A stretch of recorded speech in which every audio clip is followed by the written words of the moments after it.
আমি তো বলছি যে ওর টার্গেট হচ্ছে উদয়ন গুহ 1 নম্বরের টার্গেট, কারণ ও জানে যে উদয়ন গুহকে যদি বসিয়ে দিতে পারি তাহলে আমার অনেকটা সুবিধে হয়ে যাবে।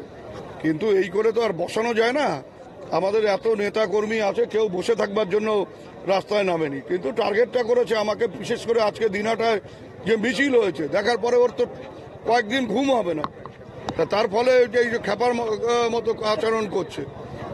দিনাটাতেও একই ধরনের ঘটনা ঘটিয়েছে, আজকেও ওর ইশারাতে ওই একইভাবে আক্রমণ হলো। পরিষ্কারভাবে আমরা দেখলাম যে ও ইশারা করলো, তার ফলে পেছন থেকে এবং সামনের থেকে ওই ওদের যেসব গুন্ডারা লাঠি হাতে ছিল তারা ছুটে এসে আক্রমণ ভাঙচুর শুরু করলো। একেবারে হুটখোলা গাড়িতে দাঁড়িয়ে থেকে ওখানে হাত জোর করে ভোট চাইছিলেন এবং পুরোপুরি ওইখান থেকে ইশারা করে আমার গাড়ির উপর আক্রমণ এবং আমাদের লোকদের মারধর করে। এই গাড়িটা তো আমার সাথেই ছিল।